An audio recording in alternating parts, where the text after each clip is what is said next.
Bonjour, moi je m'appelle Ariette Elambour, j'habite à Bayonne et depuis 10 ans et sinon je suis née à Curaçao, les Antilles hollandaises.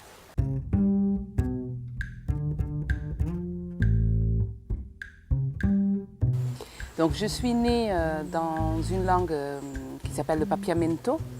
C'est un créole qui est parlé à Curaçao, qui est une langue officielle à Curaçao et qui à la base, comme tous les créoles, c'est un mélange de langues. Donc il y a une base d'une langue africaine mélangée avec des langues européennes qui étaient parlées par les esclaves.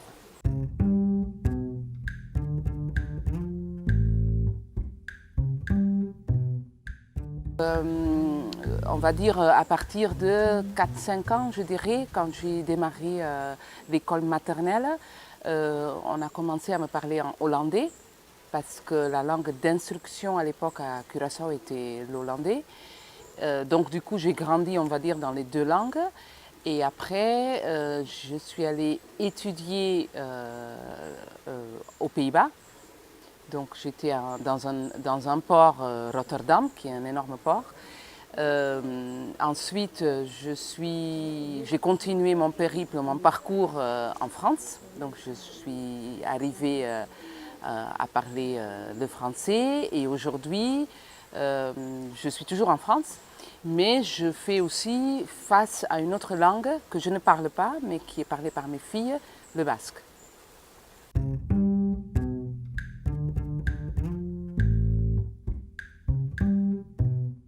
Alors l'accueil en hollandais, c'était assez facile parce que je parlais déjà depuis longtemps et j'ai fait toute ma scolarité en hollandais. La seule chose, c'est qu'à Curaçao, on va jouer entre les langues. On va dire une phrase qu'on commence en papiamento, on termine en hollandais, par exemple. Ce qu'aux Pays-Bas, on ne peut pas faire. Mais bon, c'était assez fluide.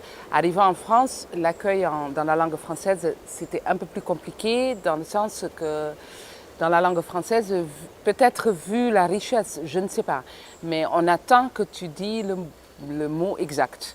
Donc parfois, j'explique, mais moi-même, je ne connais pas le mot, donc je parle autour. Ben, le français attend que je sorte le mot. Donc du coup, bon, c'était pas toujours simple, mais bon, on avance. Et bon, je trouve quand même que de toute façon, ça c'était aussi ce que je cherchais, c'est que ça nous ouvre énormément l'esprit de connaître une autre langue, parce qu'on va amener d'autres façons de dire, c'est en lien avec la culture, donc on va davantage connaître la culture, donc c'est plus des richesses que des obstacles. Et après, parfois, moi quand je reviens à Curaçao, je suis en repos, parce qu'avec peu de mots, tout le monde me comprend.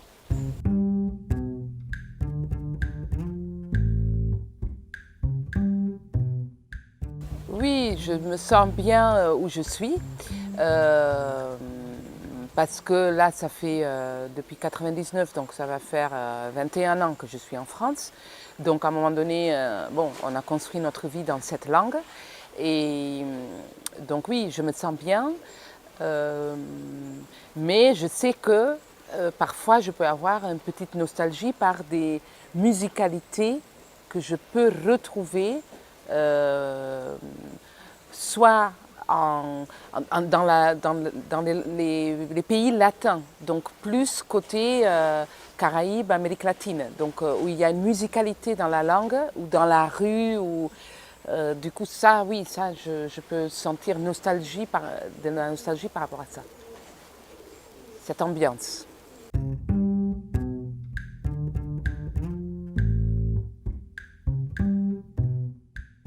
En papiamento, on dit biache, donc on va l'écrire avec un B, biache, et B-I-A-H-E. Je ne sais pas la peine peut-être de le. Bon, bref, de l'épeler.